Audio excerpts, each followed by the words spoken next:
Right, this is a bomb that I don't know how long the fuse is, and this is the horrible problem of Manchester United post Sir Alex Ferguson is every question that we can ask about Manchester United eventually has the very quiet footnote of how long is this going to take? Hello and welcome to Stretford, Paddock. My name is Joe, that is Jay, and that is Carl Anka, Manchester United reporter for The Athletic and friend of the channel, of course. We've got you back on, Carl. Hello. It's the international break. We need to look at what Manchester United are doing on the pitch. Some of the behind-the-scenes stuff. The very exciting stuff. We've got the tactics board there. There's so much to get into. I want to look at how United are playing, how we think they're playing, how they're actually playing, whether it's what Ruben Amorim wants or what he's decided to do to win some games. There's loads to get into. First of all, though, how are you? I'm good. There's nothing 2 cups of coffee can't fix. Earlier this week, I was with Laurie Whitwell, Andy Mitten, Ian Irvin doing Talk of Devils live. So we played Manchester, New Century Hall, and in London we went to Soho Theatre in Walthamstow. Those shows are amazing. If you came out, hi, thank you for coming. So honoured and blessed that you spent time with us over this week. But also, I've drank a lot of pints of Guinness this week, so I'm just going to need a bit of a breather. Yeah, well, this can be a sort of tactical cleanse for what has otherwise been a sort of head out of the game type week. This is just water. It's not. It's not another Guinness. You did insist on another Guinness. How are you doing, Jay? I'm good, man. I always love having Carl on. And me and Carl were at KK's show a few weeks ago. Tremendous, wasn't it? Tremendous. Got to meet some footballer called Wayne something, wasn't it? I can't remember. Wayne Sleep. Yeah, something like that. I can't remember. Scored a couple goals. Yeah, he scored a few goals for England and United. But then Carl said to me, he's like, when are you having me back on the channel? I was like, bro, you've got an open invite. We love having you on. You tell us when you can come on. It's always a good chat. And also, I think Carl, he can do it anyway, but he can sit with his chest out a little bit, can't he? Because some of what he said last time has sort of come true. Well, we will be talking about Bryan Mbeumo and his impact in a little bit. Let's start with some of the big picture stuff. Sure. Do you think Ruben Amorim's recent tweaks, and you can tell me how recent they were they, start of the season, were they before the Sunderland game? Have they come out of necessity, or is this something that he was going to do regardless of the results at the start of the season or last season? Good question. So, in general, I tend to wait until 10 Premier League. Everyone's played 10 Premier League matches before I do a data pull, before I go to Opta and ask them to fire up the supercomputer and tell me what's going on in terms of XG and PPDA and all that sort of thing. We've now reached that point. We reached it after the Nottingham Forest game, and you're going, okay, and it gives you a good gauge. And also, after 10 Premier League games, I can now start talking about Manchester United this season and Amorim this season instead of the entire Ruben Amorim tenure, which I think quite a few people would like to consign a lot of last season to the dustbin. I like to. Yeah, we do.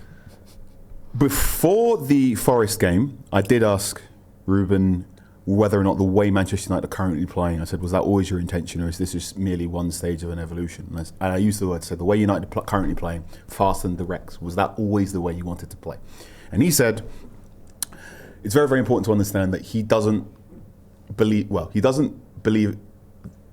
to be viewed as being stubborn or being stuck in set and playing in any particular way. He said, when we build up, it's not always about building up short just to build up short. For him, it's a numbers game.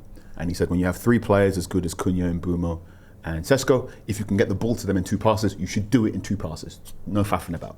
I think that's really, really important. I think that's a very interesting way to consider how he looks at football, in that we will get to this in a bit.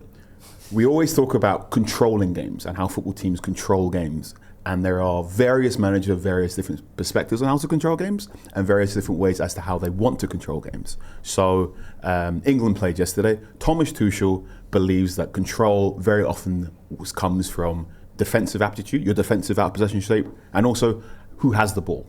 So you will very often, when you saw this quite a bit when he first came to Chelsea, was when Chelsea were playing, they nearly always had 5 players behind the ball.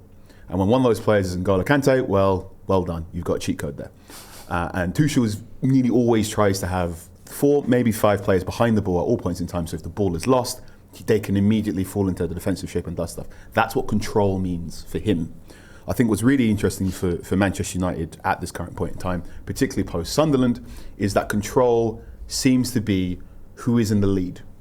And we've seen this pretty much since the Sunderland game, where United start games really, really quickly. First 15 minutes, they're playing very direct, they're playing very quickly, and they're trying to get the first goal. Because once you have the first goal, you are in control of the game state and scoreline, and therefore the opponent has to react differently. And I think, and we can get onto this in a bit, at a time where Manchester United appear to be better when they have not too much possession, scoring first is useful, because you score first, then the other team, instead of sitting deep and going, let's Man United break us down, it's, we have to go get an equaliser, and they open up a bit, which reveals more space in behind, and that's what Amorim wants. So, were these planned?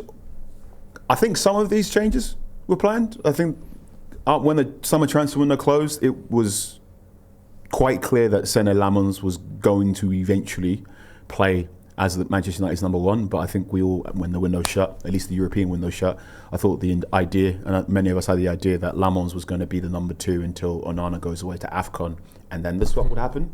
The fact that Onana used the Turkish section of the window to go to Trabzonspor meant that Lammens had a clearer runway, and then my view of it was a case of when Bayern next has a mistake, Lammens will be given the opportunity to play. Sort of McTominay to Casemiro transition. Perhaps. Do you remember that? Yeah. McTominay got the next 2 or 3 games then. He wasn't quite so good against Everton. Casemiro's in. And I think that was always planned, in that eventually Lammens would become the starting goalkeeper. I think the changes we're particularly seeing in the out of possession shape, the defenders pushing up, seem to have been planned, particularly with De Ligt. But in terms of how this new shape defends from the front, I don't know if that was it was always the plan at the start of the season, or a different evolution. What I will say is both of these changes have helped Manchester United play much, much better since the Sunderland game. Shall I get the board out and show the changes? Yes, please. Okay. I'd love you to. Yeah. So, Manchester United 3-4-3, boom, boom, boom, boom, boom. And I'd say for the majority of, this is going to be really, really hard, but for a very good chunk of time when they would defend, it'd be a 5-2-3 in certain phases. And please forgive me, because one of the more common misconceptions about Amorim's 3-4-3 is that it's always a 3-4-3, whereas it will change depending on if you are in possession, out of possession, and how high up the field you are in possession. But for a large amount of time last season, and also for the start of this season, when they were defending, let's say the opponent is pushing the ball away from their penalty area, they would try and defend in this shape, 5-2-3. And the problems with that, one, look at all this space. 2, the front three as a press has never been the most coherent or consistent, and this is not just an Amorim problem. We saw this loads with Ten Hag. If you are going to press 3 against a 4, those 3 need to be very, very good, particularly if they're going to bend their runs. So I'm just going to do a back 4 here, and very often what we've seen in the last, I want to say 10 years of football, goalkeeper has the ball, you want to get the ball either from your centre-back or to your full-back. Loads of goalkeepers would have a sort of chip-through ball to the full-back. This was a big thing that De Gea didn't have. That was a real bugbear of various coaches, was that when you had to beat that press. But it's very important if you're one of the front 3 and the ball is trying to go out to the full-back and the full-back wants to get this way, you are curving your run to try and cut out the initial pass to this fullback so they stop it. And if you run really, really good, you curve your run in such a way that you eventually get to the centre-back and stop the centre-back. United's selection of front 3 players last season weren't very good at curving their runs, which meant that press, it was very easy to break it down, get the ball out wide, and then, oh my God, you've got all this space outside your central midfielders. One of your central midfielders is Bruno Fernandes. Fernandes instinctively, as a playmaker, wants to push forward, and you had Casemiro there, and then you had Casemiro just going, lads, please. Now what? Please, for the love of God, help me. Now, that's in certain phases, and there are also certain phases where Manchester United will defend in a more of a 4-4-2, sometimes when they're pressing high up last season, but blah, blah, blah, blah, blah. This, you can understand the intention. Sometimes the wing-backs will push further up, but was a problem and has been a problem for a while, particularly because of this area. But what we've seen since the Sunderland game in particular was you had your centre forward there, but as United slowly got pushed backwards, your 10s, instead of playing in a 3, would drop. So it became a 5-4-1 and be more of a, that was more of the shape how Manchester United defended against Sunderland. towards their own half compared to the 5-2-3. Differences: far less space out wide. Far less space out wide, which means when Bruno does push forward, Casemiro is less of an island. Casemiro, seems to be in a lot better physical shape. When you give him less space to cover, it feels a lot more comfortable. This is why we're seeing better stuff from Casemiro. United do this a lot, particularly as they get pushed further back on the edge of their own box. And I implore you that once the opposition team gets the ball to past the halfway line here, they will fall into this shape way more. We're also seeing, I keep rubbing up against the chair, sorry. We're also seeing something that was very, very apparent in the Brighton game in particular. When this was going on, they would drop into this shape. But if they were going to press high up, it would still be in the 5-4-1. But your wide centre-backs in particular had license to press up. And there were loads and loads of times to get Brighton where... This is Danny Welbeck. Hi. Danny Welbeck, the Brighton striker, would go, I'm going to drop deep to collect the ball with my centre-backs, and De Ligt will go, hello, I'm coming with you. Watched that in the first half an hour, and I went, that's kind of risky. But then you get the second goal against Brighton, which is balls up there. Luke Shaw is there to push up, does that, wins the ball, blah, blah, blah, blah, goal.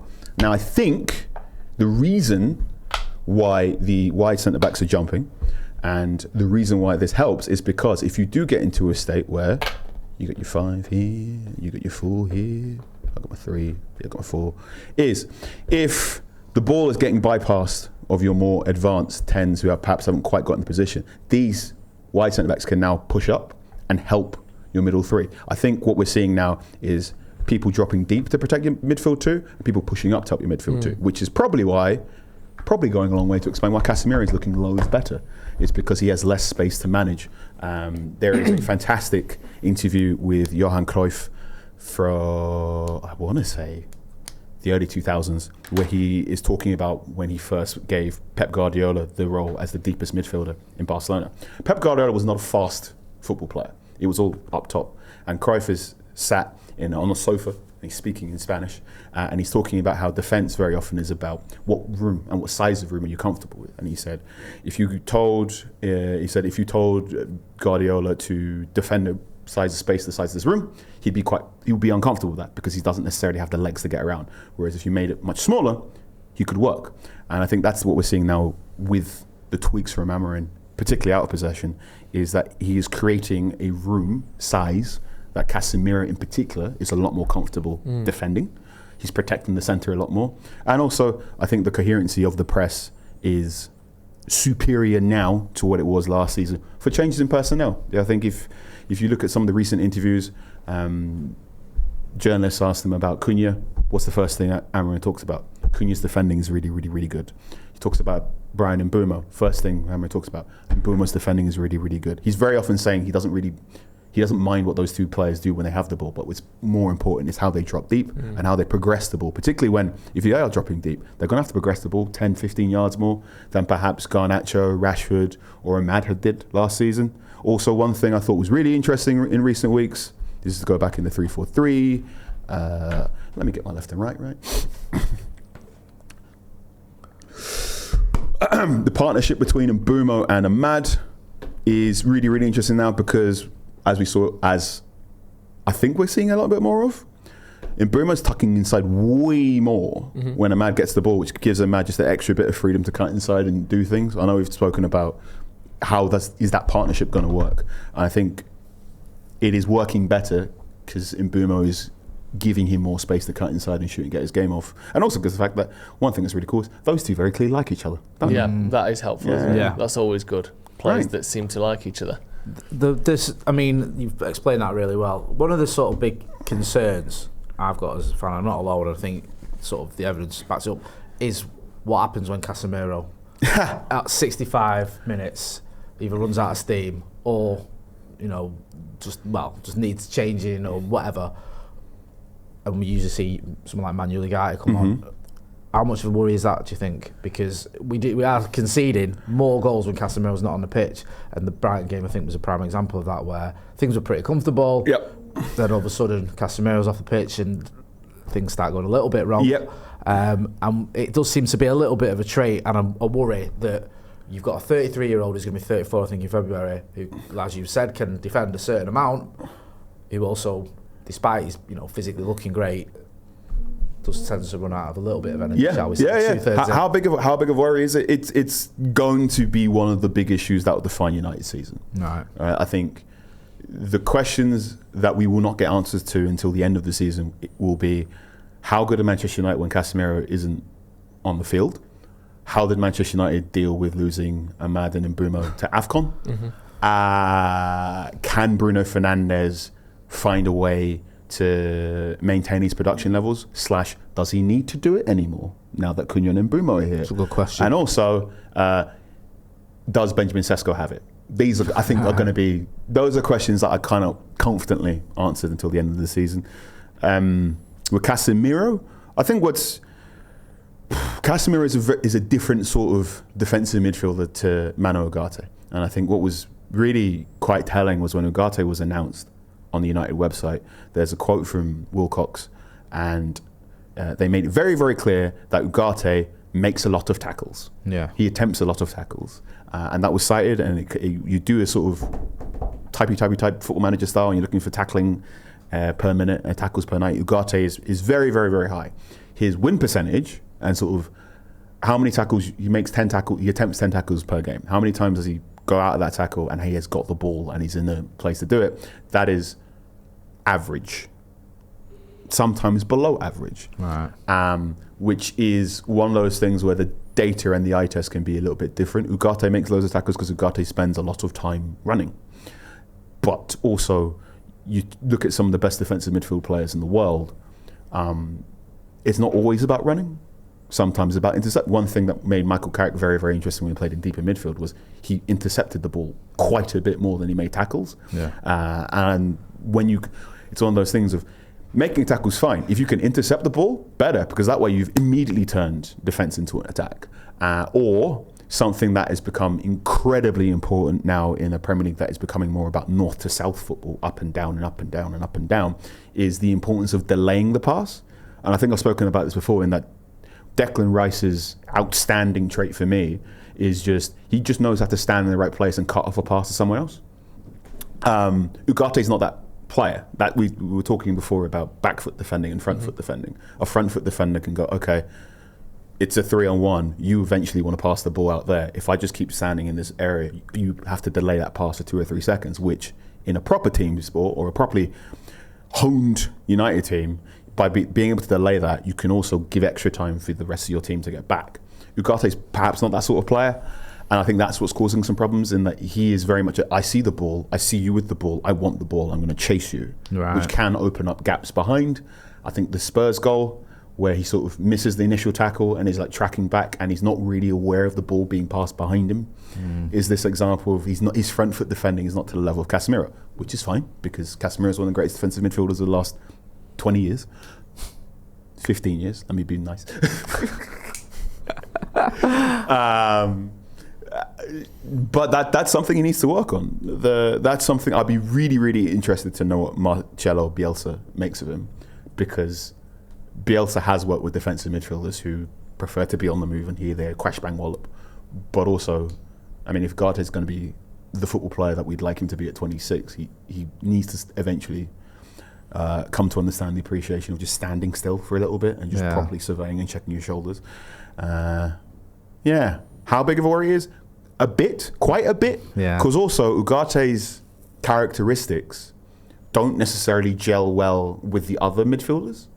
In that, if Mainu is better suited to play next to Casemiro than he is with Ugarte. Fernandes is better suited to play next to Casemiro rather than Ugarte. There's no one in the back that I can throw in and go, oh yeah, that's a good working pairing with him and Ugarte. What type of player, could you give an example of a player who doesn't play for United that you think would work well next to Ugarte? Hello, aggregators. not that we're trying to sign them. Adam Wharton. Okay. Right, because if Ugarte is someone who's constantly on the move making tackles, but isn't necessarily the best at retaining possession and isn't necessarily the best at passing the ball forward, the person next to them needs to be someone who understands balance, pausing, delaying, and also about progressive passing. And one of the best football players in the Premier League at that right now is Adam Wharton. Like, this is an incredibly crude description, and please forgive me. I'm not saying these players are as good as this one, but if you imagine Ugarte as like a Gattuso-style bulldog water carrier, Gattuso needed a Pirlo to do the passing for him. So you need a Pirlo or someone capable of Pirlo-esque passing and Pirlo-esque regulation of the game. Because Ugarte wants to play quickly. He wants to grab ball all the time. But you also need someone like, okay, I've got my foot on the ball and slide down. So, yeah, Wharton and Ugarte is a partnership that could work. I don't think if you're Manchester United, then you are going to spend the probably 70 to 80 million Crystal Palace are going to want through Wharton. I don't think it's really in your best interest to go, here you go, Wharton.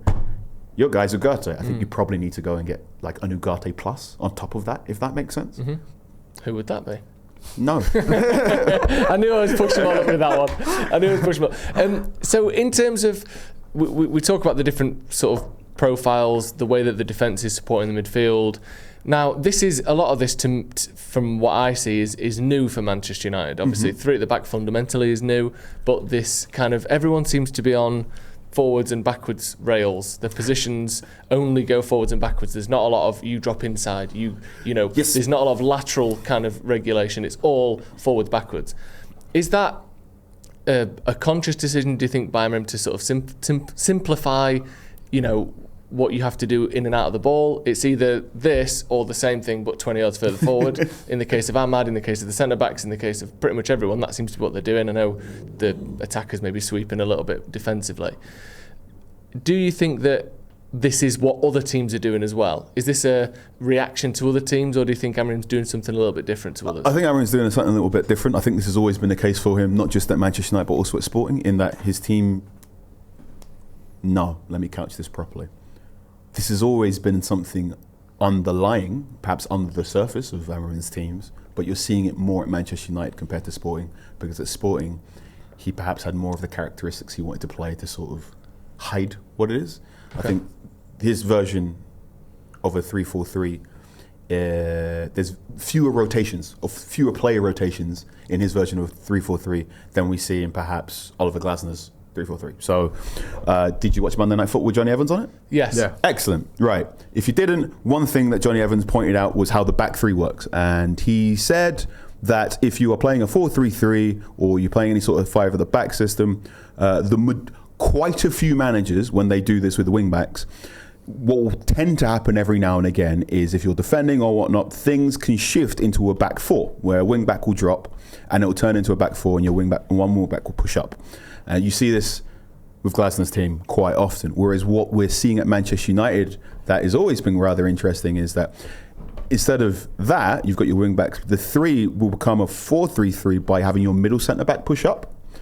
I asked Ruben about this earlier this season. Johnny Evans also explained this early in the season, in that this is to, in Amorim's words, clean the space and just give a little bit more space for the ball to be played in and do other combinations. Okay. That's unusual for most practitioners of a 3-4-3. Why he believes that works is his prerogative. Is that better or worse than other teams?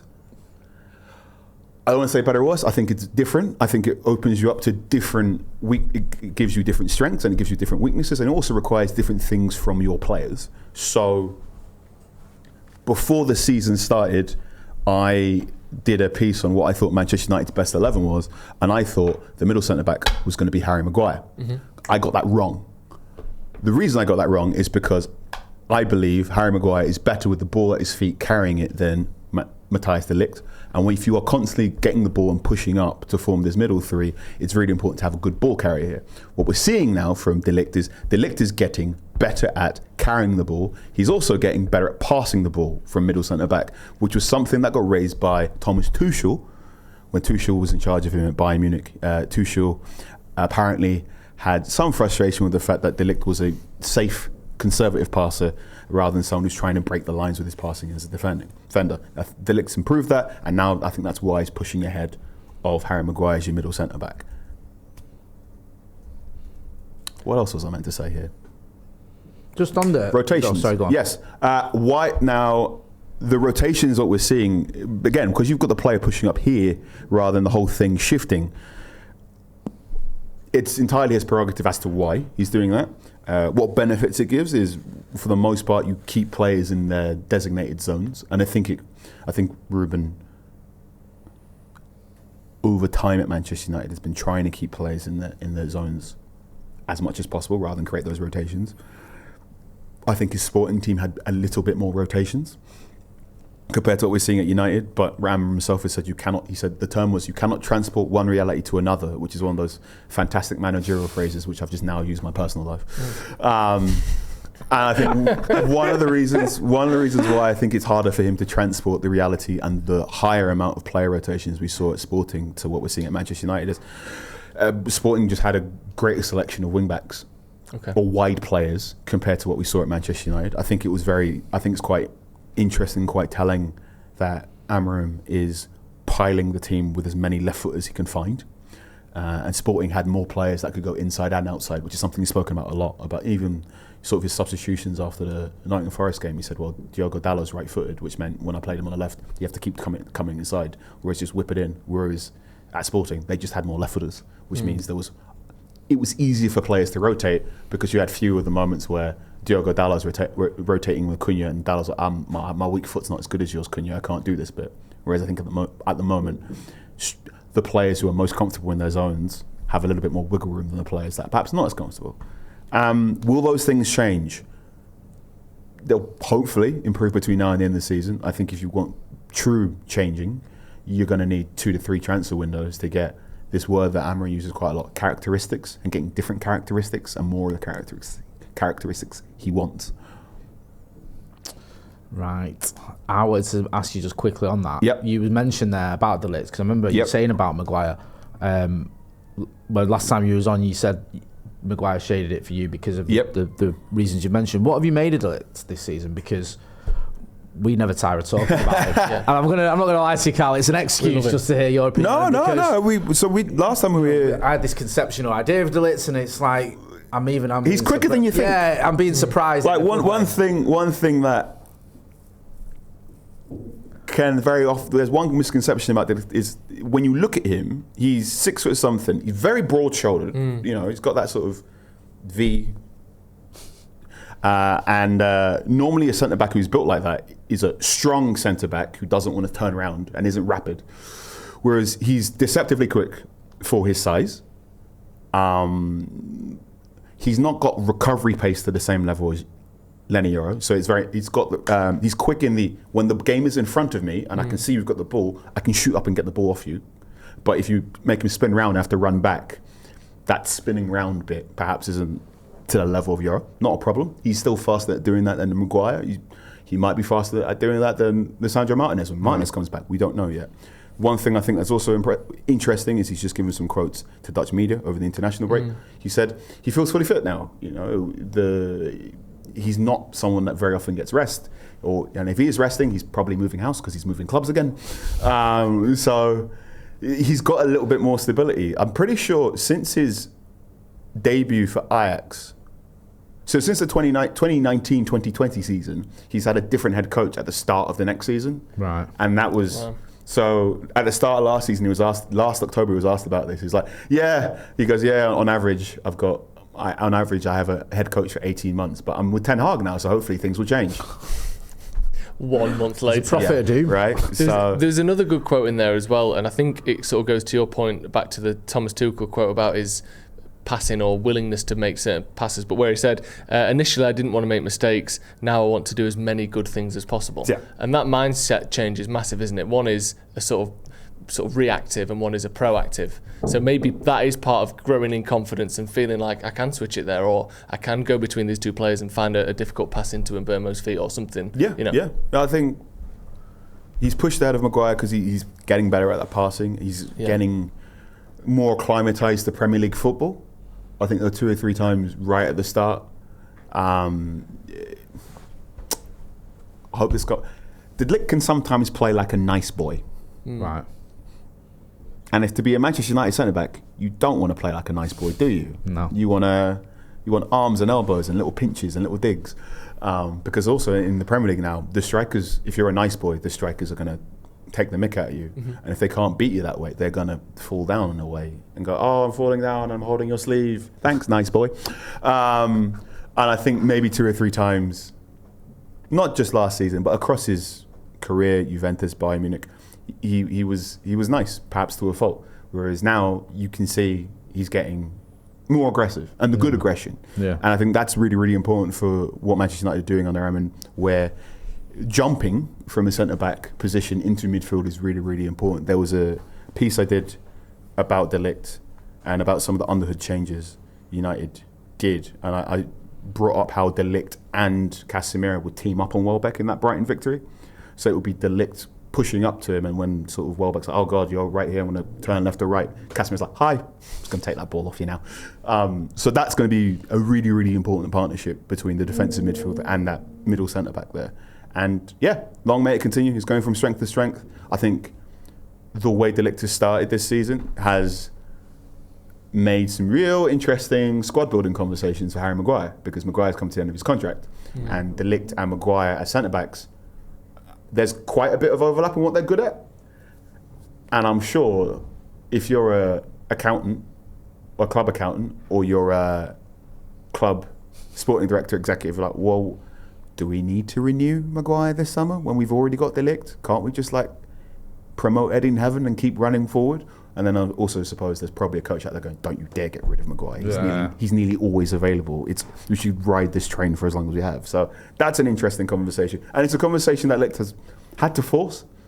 We're looking at, so the Netherlands are playing today, being Friday. And it's really, really, really, really big. Is De Ligt going to be in that squad under Koeman? In that, I mean, he's going to be up against Mickey van der Ven. He's going to be up against Mickey van der Ven and other centre-backs for the role of playing next to Virgil van Dijk.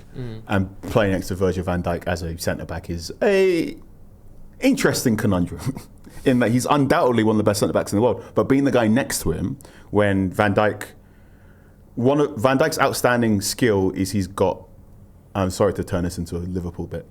He's got really, really good body control. For a man of his size, he can control his centre of gravity and like pattern match attackers so well, which is why we're like, oh, he's always delegating, waiting for the most opportune moment. He can wait longer than others because he's just very good at spinning his body. That's fine for him, but sometimes you can see it where the centre back's like, could you make a tackle yet? Oh my God, where do I stand? When are you actually going to make the tackle? And I think for the Dutch national team in particular, there were 2 or 3 times when Matthijs was playing next to Virgil and they didn't quite understand how to get along. So De Ligt's got to figure that bit out. I think he can do it now.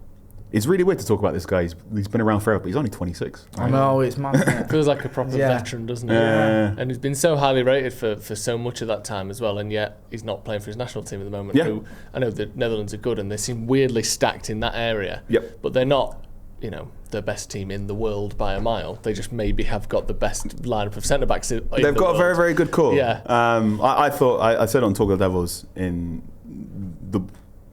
I think De Ligt outperformed Van der Ven in the 2-2 draw. And then, Virgil didn't have a great weekend against Man City. So in that weekend, if Koeman's watching, I'm hoping, maybe, Koeman's gone, let's get him in. I want to move on to some of this, the talk about possession. Because this has been a conversation, not just this season, it was a conversation under Ten Hag, it was a conversation under Solskjaer, it's been one of the main conversations at United for a while, sort of underneath the surface a little bit, of fundamentally Manchester United seem to do better when we have less of the ball than our opposition, which on the one hand, who cares? On the other hand, most of, if not all of the top teams in Europe over the last 15 years have more possession than their oppositions most of the time. And if you want to join, or it feels like if you want to join that collection of teams at the top, you have to be able to win games by controlling games and not just by leading, as you mentioned before, but by having more of the ball and deciding who and what the possession looks like. Talk to me about the possession as it stands and whether you think it's an issue that year after year we seem to struggle at keeping the ball and winning games. Right. This is a bomb that I don't know how long the fuse is. and this is the horrible problem of Manchester United post Sir Alex Ferguson is every question that we can ask about Manchester United eventually has the very quiet footnote of how long is this going to take? Right, every question you ask me.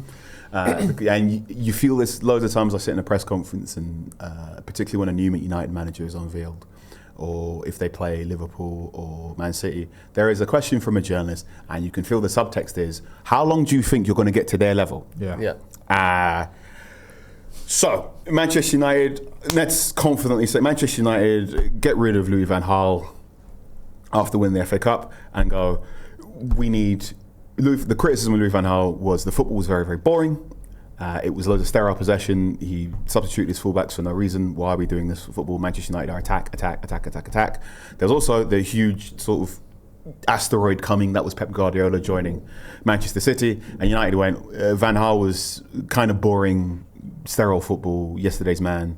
We need someone who has won stuff but is also ready for modern football and also ready to compete with Pep Guardiola. And for various reasons, the person who was cast as the best person to take on Pep Guardiola at the time was Mourinho. So Mourinho comes in, and those years happen. And Mourinho's United... Nice review. Yeah. And Mourinho's, I love that. Mourinho's United, especially in that first season when they finished 6th, but they win the Europa League, they were very, very quick on the counter. In that you've got a player like Ibrahimovic, you can play north-south, he's going to make the ball stick, and hopefully he either scores himself or you can play in for various individuals around you. That's largely been the case for United for quite some time, in that because United are one of the richest football clubs in the world, and because they have budgets and access to budgets, like many clubs, if you give a football team loads of budget, they tend to go, okay, we'll buy some of the most expensive players, and the most expensive players are attackers, so they tend to get front-loaded. And they tend to buy attackers if you buy attackers who are Premier League proven or good for the Premier League, you also tend to buy quick attackers, because you need to be rapid in the land of blood and thunder and grit. So you have that going on. And then, we saw it with Mourinho's team. What happens when teams sit deep against Mourinho? And he didn't really have an answer, because Mourinho's outstanding strength at the time was organising defences, whereas historically speaking, Mourinho tends to have 2 or 3 players who just got in. He's like, you guys are in charge of running the attack how you want it. Yeah. He tried to give Pogba that responsibility. Things occurred. Then you have Solskjaer again. Solskjaer inherits Mourinho's team, is going, okay, one of the problems initially, the big thing, interim Solskjaer's first game, they beat Cardiff 5-1. And there's the thing of Mourinho never beat a team by 5 goals, and Mourinho does it on day one. And that's because Solskjaer went, we should probably try and attack with 4 players at a time instead of 2. It can help. It can help. But then you have the half season where Pogba was injured and Andreas Pereira's playing as the 10, and they just can't really break down teams because they've not got a creator. And then Bruno Fernandes arrives. And then especially since Bruno Fernandes arrives, United have become a team that is strongest when they play on the attacking transition. Yep. And can beat big teams, but also can have problems beating, let's say, a very good way of getting like a barometer of a Premier League season is what are the B teams, what are the teams with the Bs and what are the teams with the Ws doing. So Brighton, Brentford, Bournemouth. How are they doing? How are they playing? What are they trying to do? And what are the Ws doing? West Ham, Wolves. If you can figure out that stuff, you can figure out how you take on your middle team, how you take on the teams perhaps towards the bottom of the Premier League, and also the top 6. You know how the top 6 play, because that's the ones everyone talks about. Great, good. And I think since Fernandes have come, United have had states where they have been very, very good on attacking transition. I think Ole Gunnar Solskjaer got asked this a lot, which was, hey, look, you can beat City. We know you can beat City. We know you can beat Liverpool. Why are you struggling to beat Bournemouth? Or why are you losing to Bournemouth? And there are myriad questions there. Some of that is to do with out of possession shape, which is just has always been a problem at United for several years. Some of that, particularly that front 3 pressing scheme we talked about before. And also, if your team's best player is Bruno Fernandes, that means your team has to play in a way that Bruno Fernandes is comfortable with, which means you are going to play at what speed? You can just say fast. Top speed, right? Bruno Fernandes wants to play quickly. Bruno Fernandes wants to play quickly because the big thing about Bruno Fernandes, when it was let's do a 4-2-3-1.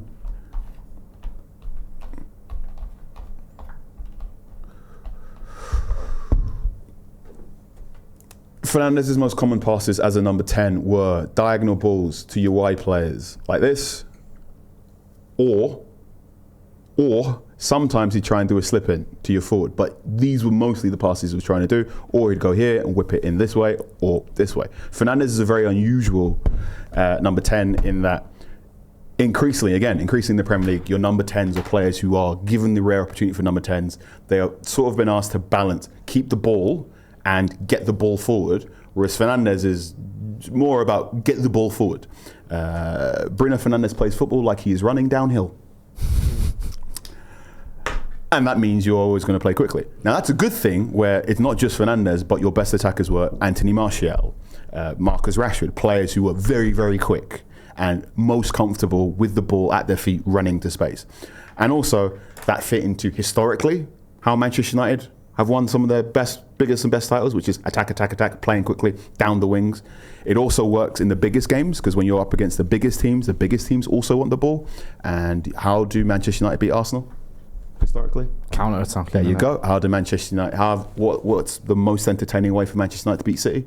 Counter-attack. There you go. James. There you go, right? Get Dan James on the pitch and see what happens. So, I think Ole Gunnar Solskjaer went for this method because it suited his best players. Yeah. I think also it suited how you're going to take on the best teams. And it was how you got big results against the biggest teams. They always feel a bit more valuable, don't they? Yep, and that way. And also because that's how he was taught as a Manchester United player, how Manchester United should play football from Sir Alex Ferguson, in that you play quickly and you play. I think one thing that's really interesting is when people say, oh, Sir Alex had no tactics. Nonsense. He did.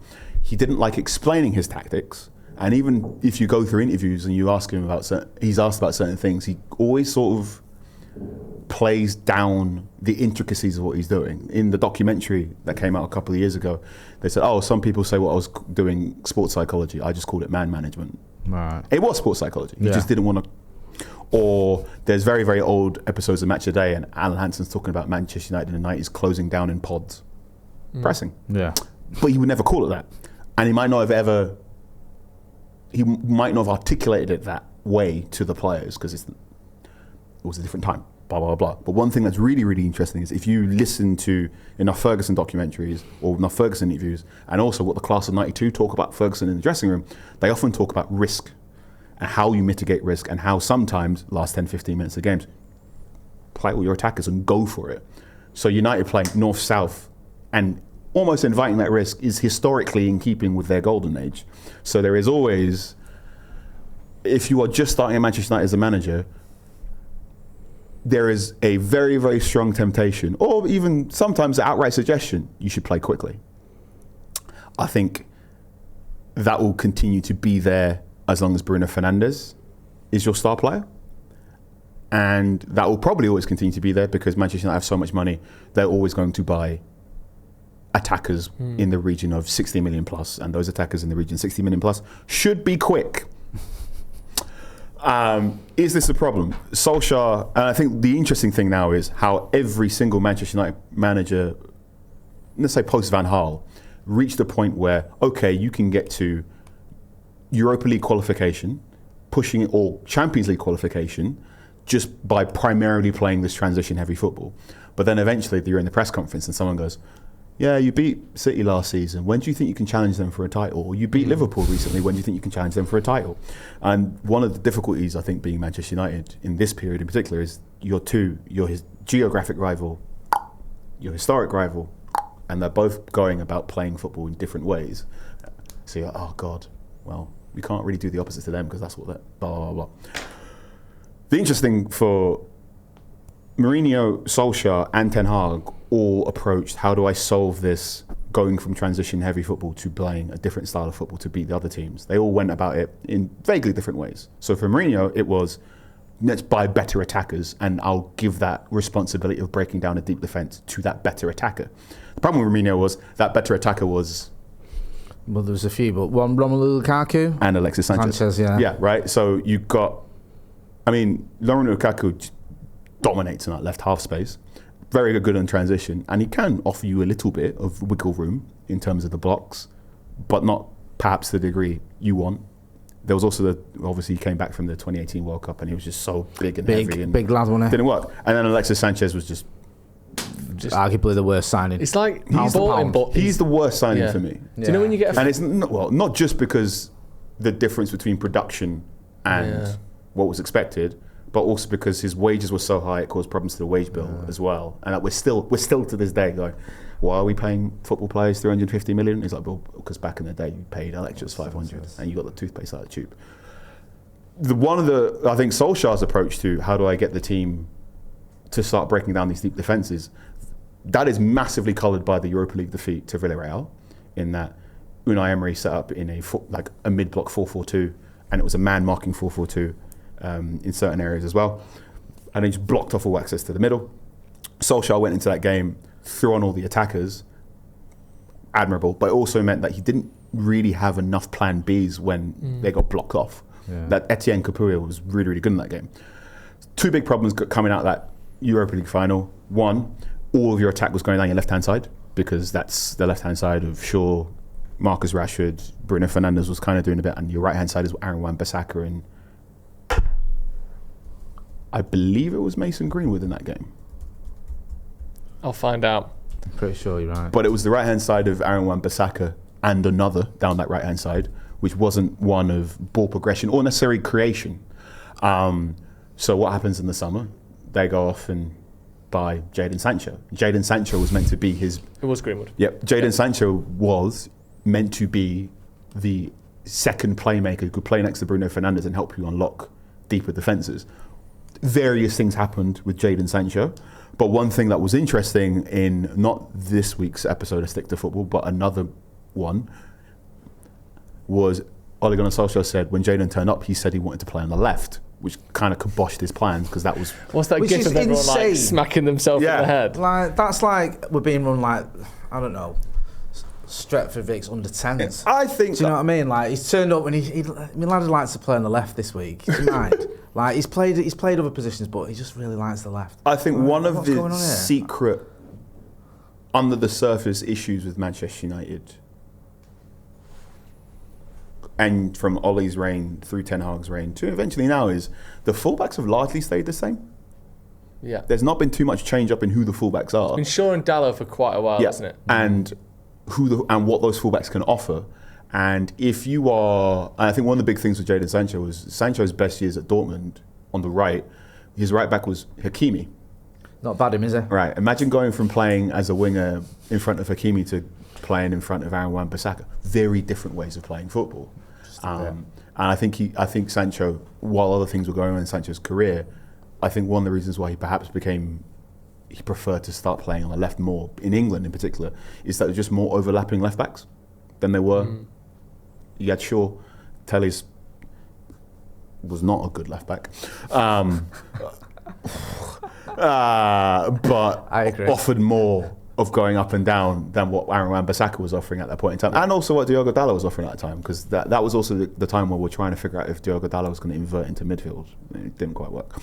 So Sancho didn't quite work out. Then there was the other player that Ole Gunnar Solskjaer was gifted or brought in to help unlock deep defences. I might have heard this lad. Yeah, you might have heard of him. He's quite famous. Did he get sent off the other night? Yeah. Cristiano Ronaldo.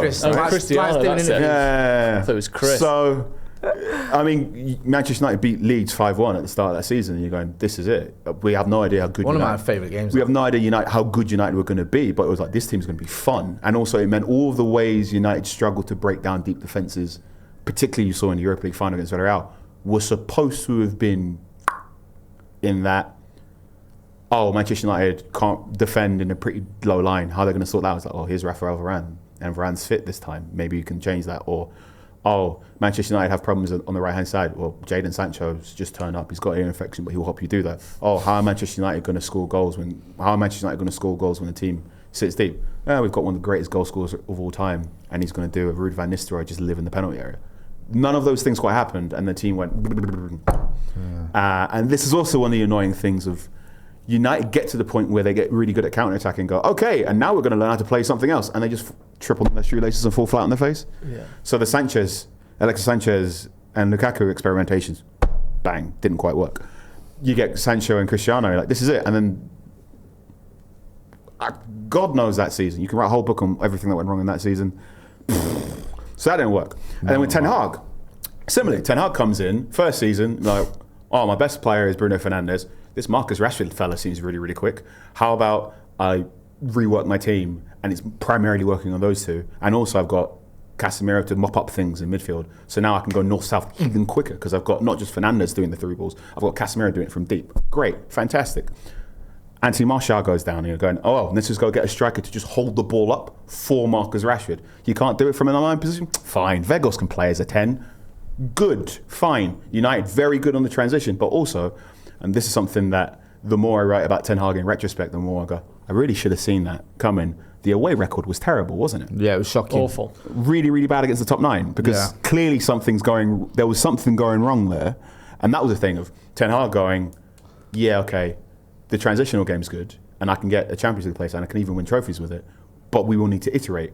And then he goes into that pre-season and he said the quote of, we want to be the best transition team in the world, which everyone went, isn't that just counter-attacking? And for Ten Hag, it wasn't just about counter-attack, edge of my box to your box really quickly. It was also about winning the ball high up and then doing it 5 and 10 yards rather than 35 yards. Problem with that was Ten Hag's solution to buying players to help you play this more progressive style, you were meant to, everyone knew in the summer, everyone went, you needed to get someone next to Casemiro to be a midfielder, to be Eriksen upgrade. They got Mason Mount, who is very good at many things. Not really someone who can play as a box-to-box midfielder, despite the fact that people say he can. Ruben said Mason Mount maybe about next to Casemiro this season. I've got my doubts about that, if only because he's not great in the air, and this is the land of giants in the Premier League, and if you're going to play in that deeper midfield area, you have to have some aerial ability there too.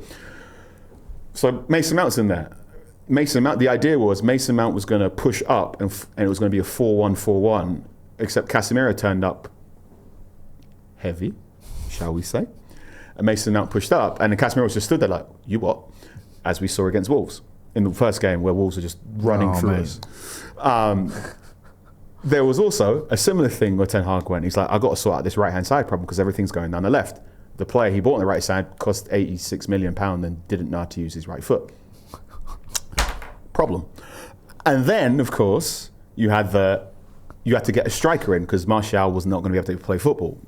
The striker they got, if you're going to try and play to be the best transition team in the world, you probably should have got a football player who knew how to do all the pressing stuff and the bending run stuff that I showed before, and also would be compatible with Marcus Rashford, who you've just given a massive contract to. What you ideally needed was someone halfway between Wout Weghorst and Cavani, or maybe what you needed was like go in a time machine and get young man Ibrahimovic. What you bought was Højlund, who is a willing presser, but doesn't have the knowledge of curving the runs to the level of some of the best pressers from the front in the world, and also completely changed the playing relationship, how that front three worked before and how it was all suited towards getting Rashford the ball. It was now, at the time, about can we get Højlund some goals to build up his confidence. And then United went from being a very good transition team to, we're going to try and do progressive possession football, and again, wham. Amorim now is Take 3. Yes, take 3. Amorim now is in the, it took Amorim a bit longer to get to the, give the ball to Bruno Fernandes and let him just fucking, I've sworn, just feed through balls to everyone. He seems to have, they got a little bit there in the Europa League, and then he's gone into this summer going, okay, it's not going to be Bruno-centric this time, but we are going to play fast and direct like the other ones have done. I don't think they play fast and direct in the same way as Ten Hag, Mourinho, or Ole Gunnar Solskjaer. I think you can argue for ages as to whether or not it's as good as those former managers. But he's clearly in that state of the United manager walks in and goes, we've got to play quick. How is he going to deal with the bit where he has to start dominating? That's the question. The interesting thing now is he will not be able to just go give it Bruno for ages because, one, you're playing a 3-4-3 that is deprioritising Bruno in his best position. 2, you've signed a bunch of attackers now that can do Bruno-esque things. So Bruno doesn't even need... the interesting good thing for United now is Bruno doesn't need to have an 8 out of 10 for United to win a game. He can have a 7, and Cunha and Mbeumo can pick it up, which is interesting there. And then there's also the thing of we're already, again, at that point where people in the press conferences, people online are going, yeah, but like, what happens when you get 50% possession? Amorim, to his credit, hasn't bitten yet. He doesn't want to get into that because also he's not even had that long period that Mourinho has had, or that long period Ten Hag or Solskjaer had, where you're winning the majority of your games doing counter-attack. I think, and this is hat off, the reason I'm wearing a hat is I'm not on my hair. I think, hat off at this point, I think United will most likely keep this play really quick. Oh no, we've had a few annoying draws against bottom half teams until the end of the season. And then he's going to have the same challenge that all of his predecessors had, which is the best way to alleviate this is to buy players who will give you more control in terms of holding onto the ball. Which ones are you going to buy? Now, is he gonna have a Mason Mount style, go in a different direction, or is he gonna have this one? The encouraging signs, I don't want to say good, I want to say encouraging, is Jason Wilcox and the current Ineos hierarchy and architecture seems to have an idea of what they want to do. I think it was very, very obvious this summer that it was like, just get Premier League proven. We don't want 3 months of onboarding here. We'll just get lads in who already know what it's like to play against Bournemouth, who already know what it's like to play against West Ham, and then they can hit the ground running, which we're seeing to an extent. But right, we're going to go into the summer, and the questions are going to be, who's going to be the midfielder next to Bruno Fernandes? What's going on in that striker situation? If it's not, if you're going to go get another striker, is it Sesko plus or Sesko behind? Or are you not going to get one? And also, crucially, and one thing that I think is going to be super difficult to figure out is who's going to play wing back next season. It's exciting, isn't it? It is exciting. There's like a sort of circle of life as a United manager. Come in, try and do your style for like 2 weeks, realise you can't, revert back to what works with this squad, win a few games, try to play dominating, controlling football, struggle, get sacked. Repeat. Like, that is a worrying thread and trend, isn't it? It is a worrying trend, but so I've been living in Manchester since 2020. I've been watching this sort of section of United for a while and writing about it, not just forward but also backwards for a bit. And while it is frustrating that we are in a similar position to where we were in 2018 and then in 2021 and then again in 2023. Shit. Hopefully, they're saying there's an L in every lesson. Okay, you've goofed at least 3 times here at the let's go from counter-attacking to possession-based football or more possession-led football. Hopefully, through those failures of Alexis Sanchez, the Cristiano Ronaldo experiment, the Mason Mount on Højlund experimentation to play that style of football, you've now learned, okay, next time we do this, we've got to make sure our right-sided player has a right foot. We've got to make sure our centre forward has a more compatible relationship with this and this and this. We've got to make sure our central midfielder that we're going to play has a degree of ground coverage that basically no other central midfielders had at Man United since Casemiro Nemanja Matic for a little bit, you would hope you've learnt the lessons, and it sounds as if, or the noises I'm hearing from in and around the club is they definitely have a plan as to what they want to do. I've also heard previous Manchester United structures say, we've got a plan for what we're going to do, and then I've seen the plan gone, not the plan I'd do, but it's a plan. Yeah. So I think that's the challenge. The good thing is, through accidental design, Amorim's stumbled upon or is enacting a version of Manchester United that we're all, at least that's recognisable to all of us, and also has a degree of proven evidence. Play counter-attacking football with Bruno Fernandes at its core, you will win more games than you lose, especially at home. And when you finish 15th, that's probably more important to just like building. Yeah. I know. Sorry, I know you want to talk about Bryan Mbeumo, don't you? You do. Can I just chuck one question in before Jay? Sure. Is there a possibility that we don't want to transition to being a 60% possession team?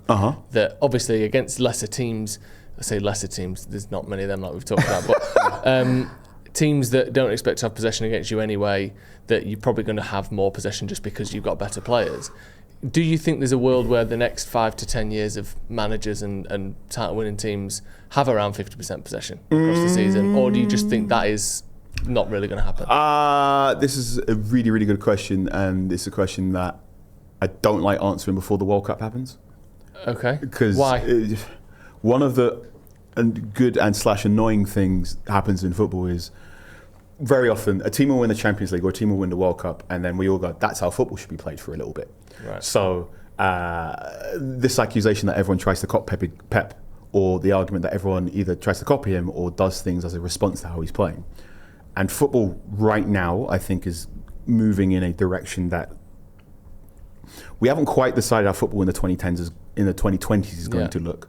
I think this World Cup, particularly it's 48 teams, and particularly now it's a time when money is moving in, the flow of money is moving in different ways, is going to affect things. And I think the flow of money now, particularly post-COVID, is having an effect in that, please forgive me if this sounds absolutely mad and circuitous, it feels like we're getting a stronger stratosphere of Europa League quality teams. And you are going to play there for a while. And it's going to be very unlikely unless you luck into 3 academy players that you're going to break into the next ceiling. And the Champions League teams and the top ones are going to stay there as well. And this is due to prize money and other broadcast stuff and other regulations. And the rich are getting richer, the poor are getting poorer. And you're seeing that, which means Tottenham Hotspur now have a greater expectation to dominate games that wasn't there 10, 15 years ago for Tottenham Hotspur. I think it's really interesting that the way we're talking about Thomas Frank is like, oh, he did all this and he didn't really dominate the ball at Brentford, but now he's got to figure out at Spurs. Does he? When has there ever historically been an expectation for Spurs to dominate matches? Not really, but because Spurs are now the top 15 in terms of wealth clubs in the world, that means you can have access to the best players, which means even by default, once you start buying players for 50, 60 million, the person who's signing those checks goes, I kind of want some bang for my buck here, which means give them the ball a bit more.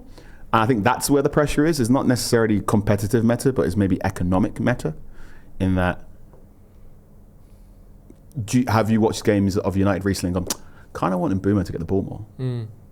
And that's because he's fun to watch, but also because he's like 60, 70 million, and you spend 60, 70 million, you should probably use him properly.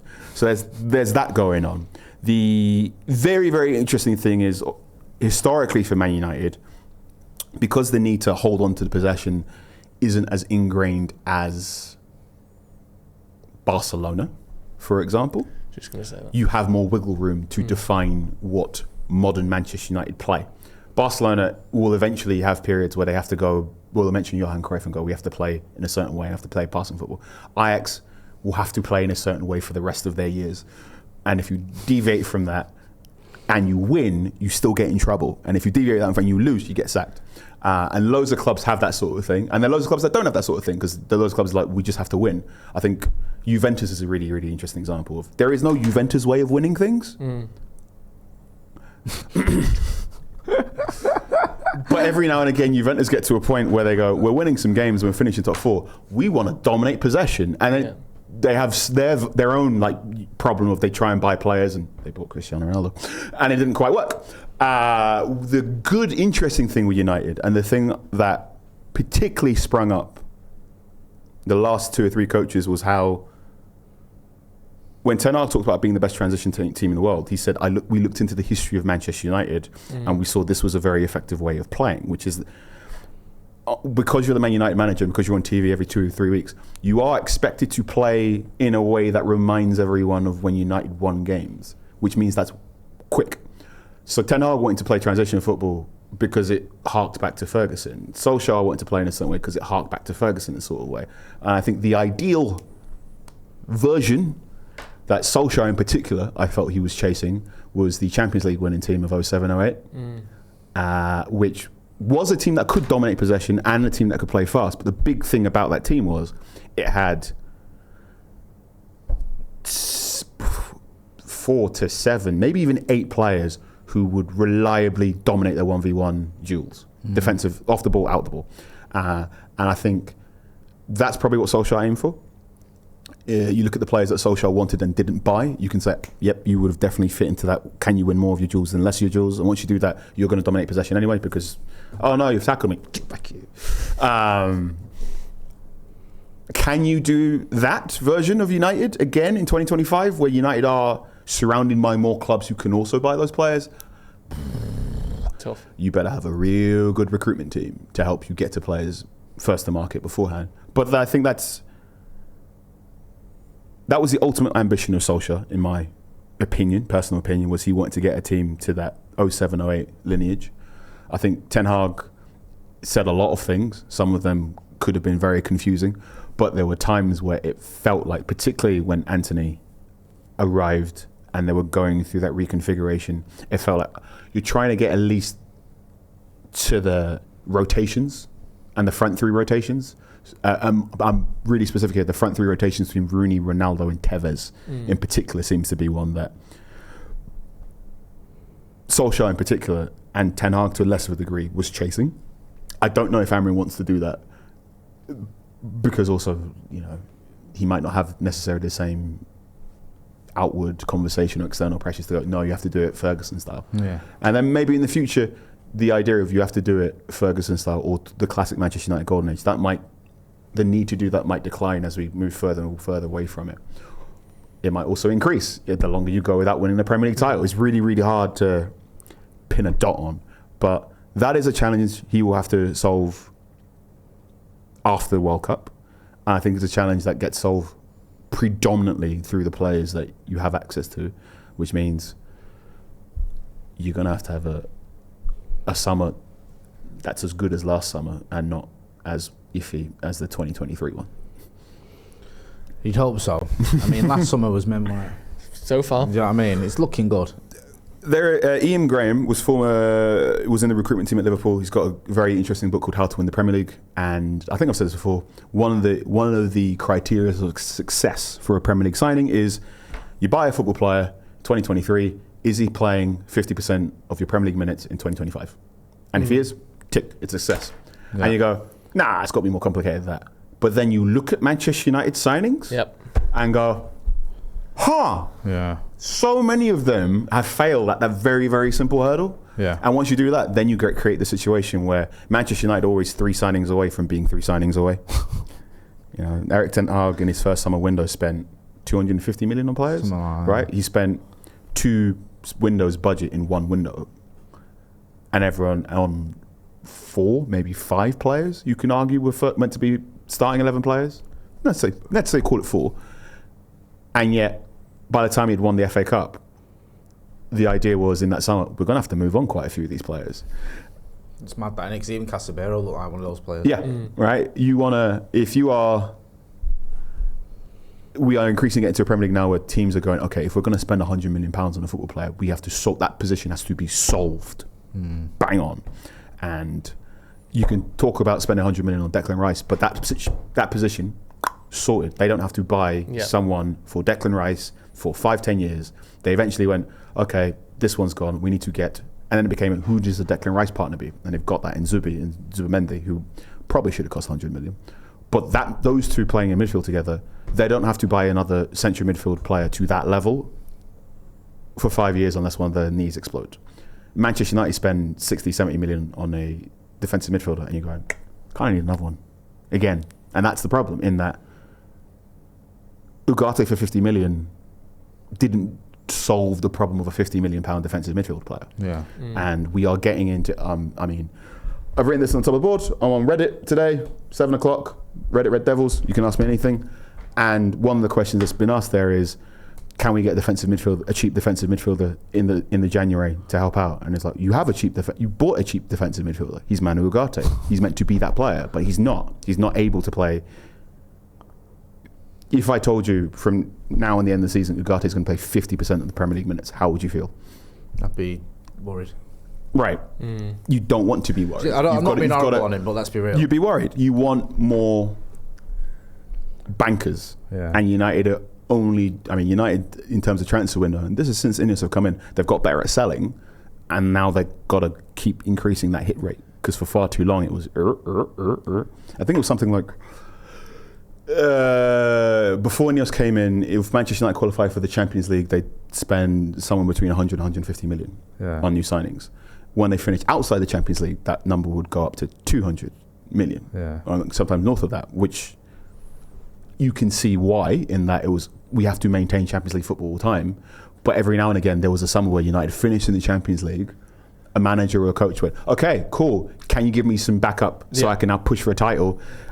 And the players didn't quite arrive in the quantity or quality that coach would have wanted. And you get Tellez, I think, was it Ahmad, who was 18 at the time, had barely played. It was Pellistri, it was Cavani. In hindsight, that is perhaps the summer 2020, because it ran as late as October.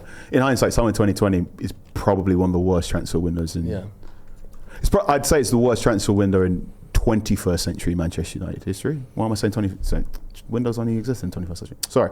It's up there with some of the worst, because you had Cavani, who you signed really, really late in the window and couldn't really get going until November. You had Donny van der Beek, who was meant to be your Bruno Fernandes backup, and that just didn't work. You had Alex Telles, who was meant to be your Luke Shaw backup, didn't work. You had Pellistri, who just was never the level. And it was also that player, you meant to help the right-hand side problem. It took far too long to figure out, are you an under-23 player, are you a senior team player? And by the time you were a senior team player, nothing was there. And Mad has just about come out of that now, but there was some real shaky periods when he's at Rangers, and even there were times at Sunderland you're going, is this going to work? Right? All of those signings, apart from Mad, could be called a dud, or not, or at least neutral.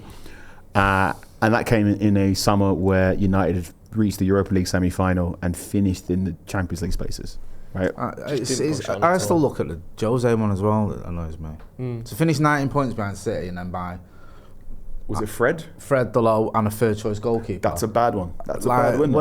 And City went out and bought Riyad Mahrez in the same window. That's a bad window. What is your ambition there? And even then, there are certain United players who you can say in isolation perform well, but in hindsight, you're going, that was a missed opportunity. I think United going out to buy Nemanja Matic to be the Pogba bodyguard probably could have bought a better suited defensive midfielder for what Pogba needed. But maybe Mourinho was more inclined to get Matic because he knew how he played and he knew he could be his man in the dressing room.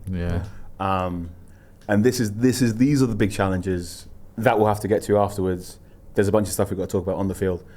Should we talk about Mbeumo's backside? Can we just talk about how great Mbeumo is? Yeah. We've taken a lot of your time. Sure. And I do want to get you on that, because we want to talk about some nice things. You went, like, the clip where you were talking about Mbeumo's backside. I think it was the most viewed clip we've ever had. Everyone loved it.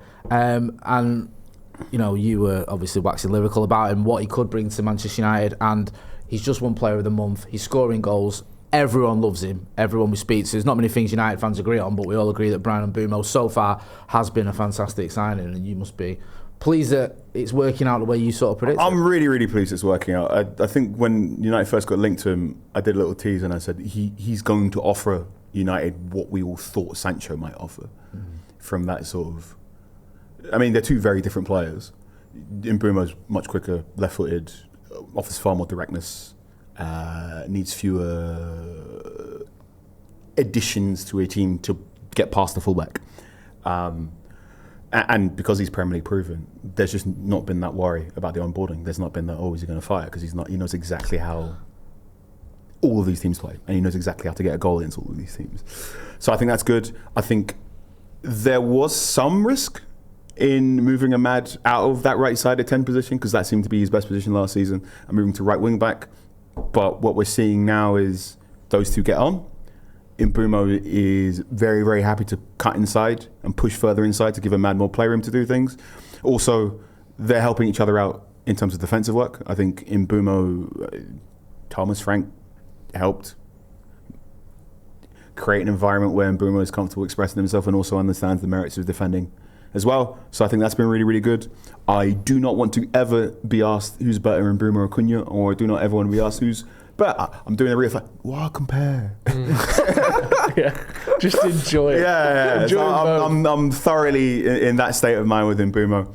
He is going to be missed at AFCON. Yeah. He is not going to the World Cup.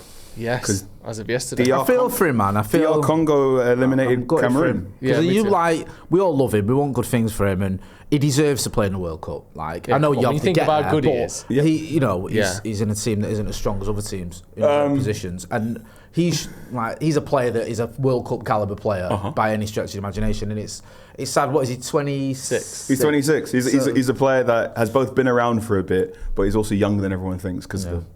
Yeah, so he's got. It's not his only opportunity. Hopefully, he will go in 4 years' time. But I was a bit gutted for him.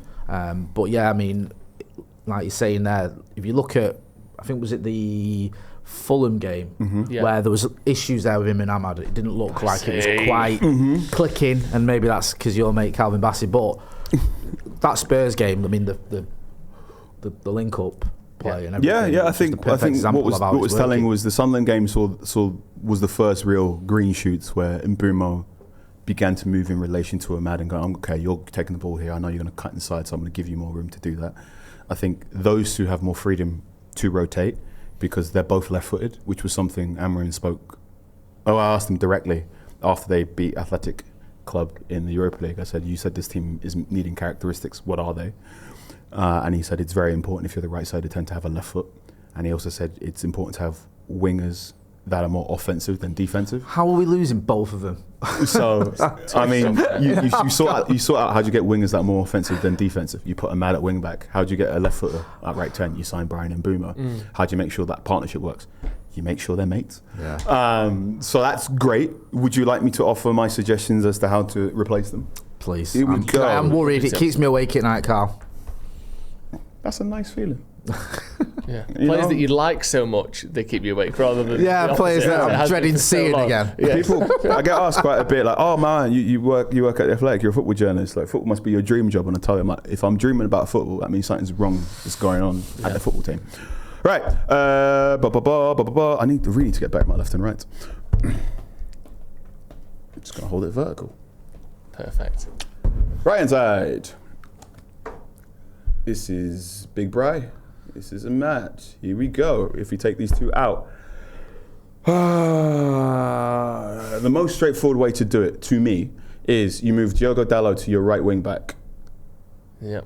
Your right-sided 10. How do you feel if I said I'm going to play Mason Mount there? I wouldn't be against it. I think Mason Mount's having a good season. It's not Bryan Mbeumo, but who is? Yeah. And obviously he's a different type of player completely. But I have been impressed with Mason Mount this season. So I'm a simple man. Mason Mount on the pitch, I'm not against it. Mount has got history playing as a 10. I think he's played predominantly on left-sided 10, at least for England. He has played on the right in the past. I think because he's right-footed, that can help for crossing. And if you want to supply Sesko. You move Dalot to right wing back. Patrick Dorgu plays left wing back. You've got Cunha as your left-sided 10. You've got Sesko there. You can run with it. If Sesko is injured, which we still do not know, then you have to be a little bit more complicated because you would, to me, I think, play Cunha as your 9. He's not really a 9. I don't think that's the best way to get his game off. But you'd move Cunha to the centre forward. You'd play Mason Mount right 10. You'd play Bruno Fernandes left 10, and then you open up the opportunity for Mainoo to play next to Casemiro. Okay. How would you feel about that? Listen, I mean, I love Kobbie Mainoo, and I worry about what's going on with him. So him back in the team, again, alongside Casemiro, I know it's got certain problems, but I think it could work, especially if you were sort of limited in your other options, and I'd rather see that personally than Ugarte coming in. So yeah, I wouldn't be against that. You lose a lot of the north-south directness. I've removed a lot of left footers and a lot of left-footedness and both ways-ness that is important to Ruben to get that little bit of rotation there. And I think the AFCON period will be a period that will end up defining United's season, and I don't necessarily mean that as a compliment. I think there is could be bad. Because even Mazraoui as well, we've not mentioned Mazraoui. There is. But you can absolutely play Mazraoui. He's going to be a huge miss, isn't he? Yeah. Yep. Like, there is. It feels like there's an opportunity for Manchester United to push for 5th. Yeah. Can I just ask you one thing quickly? Because Finn, Academy Scoop, just walked past. Hi, Finn. He suggested that maybe one of the academy players, maybe someone like a Shea Lacey, could come in. What do you make of that idea? And you don't have to agree with him just because he stood over there looking at you, hopefully, with all the respect he's got for you and admiration. Well, I'm very excited about the prospect of Shea Lacey. I think Shea Lacey being put into the team during the AFCON period, where the team will probably drop a level. So I said, I think there's an opportunity for Manchester United to go for 5th. I think United are going to find it difficult due to how they navigate this AFCON period. If they can get to the end of January and they're in a position to push on for 5th, then it's on. If they're not, and unfortunately there's a horrible I got in my stomach, and there's a horrible I got in the numbers, looking at the numbers, so I'm going, it feels weird to say. Maybe not pushing for 5th, but 6th to 8th, what different, I'm splitting hairs. But it just feels like there's a tiny difference there. But we'll see. That a lot of that will also depend on how the other clubs will deal with their players going to AFCON and how the other clubs kick on. You know, I mean, 4 weeks ago, Aston Villa looked dreadful. Yep. And now they truly dreadful. They look dreadful. That game against Sunderland was horrific. But now they look good, and Emi Buendia looks in phenomenal form. So things can change very, very quickly. I think the AFCON, how United deal with the AFCON period is a tiny mini league, and if they can come out that well, great. But you lose so much direct firepower in losing Mbeumo and Ahmad, and now maybe even Šeško as well. I mean, it's horrible to think that I'm going to be watching the AFCON supporting teams against Cameroon and Ivory Coast. Group stage. I'm going to be cheering on their rivals like I'm a diehard fan. And I feel bad because I love these players, but we need them, man. To go back, I mean, everyone should be watching AFCON this time. I think there are. After the last AFCON in the Ivory Coast was perhaps the best 24-team international tournament I've ever seen in my life. Really? It was so good. It's pound for pound, game for game, drama, entertainment. Yeah, I didn't watch much. I watched a few games, didn't we? But incredible. There's also just a bunch of players. I'm going to be at AFCON with my little espresso and glasses on, going, yep. Adding you to my Manchester United little list. Yeah, great. Yeah. Most of them play for Senegal. What have Senegal done in the last 10 years or 20 years ago? Their squad is unbelievable. They've built this must have been a concerted reworking of how they do things. So one of the... Sorry to keep you here for so long. Sorry, Carl. This is like Andy Cole vibes again when we don't want to let him go. But one of the things... One of the big changes of FIFA since Blatter was resigned in disgrace and Infantini came in was that Infantini... I thought you were going to say something nice. No. Infantino has definitely made more of a concerted effort to promote African football and promote the interest of African football. He does this to insecure his voter base. But there is more money going from FIFA to the African federations, and the African nations that we're seeing having the most success right now are the ones that built their version of St. George's Park, or their version of Clairefontaine, their centre of excellence. And the best example of this is Morocco. It's named after King Mohammed the, I want to say 6th. I always get those Roman numerals confused. But that's I'm not in a position to correct the Moroccan centre of excellence. You're right. Well, King Mohammed VI. So their centre of excellence is named after him. Morocco's also built all these beautiful stadiums for the tournament.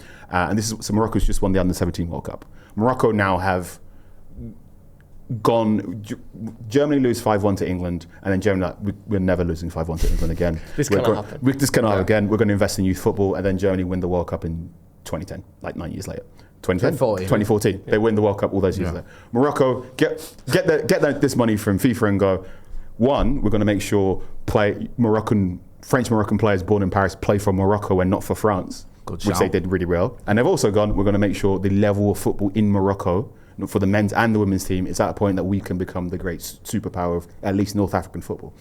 So that's good. So that's going on in loads of nations across the continent. Morocco. This is why Morocco is doing really well. This is why Senegal is also doing really well. It's also, in particular with Senegal FA and the Senegalese government and the sports department of the Senegalese government don't talk to each other as much as they used to, which is kind of important to make sure you do things for longer than 5 years. In that, imagine if Keir Starmer, being an Arsenal fan, was also like talking to the Department of Sport to get English football to do certain things, and then you get a new prime minister and like, nah, we should do it this way. That has happened in the past with smaller African nations, which has made it hard to build consistency. So this is what. That's my short answer to why Senegal is really, really good. No, it makes sense. It's very well explained. I think I've already spoken about various players who I'm interested at AFCON, and I've said it before on a previous episode here. West Ham's left back. Yes. El Hadji Diouf. I don't care if the aggregators pick it up and I end up 2 days later saying, oh, United are in for him. That is a football player Manchester United should be looking at, and I think Manchester United should try and buy him sooner, not in January, rather than later, because he might end up costing between 70 and 80 million eventually, because he's really, really, really good. Carl, who do you think should play left wing back? Him, eventually.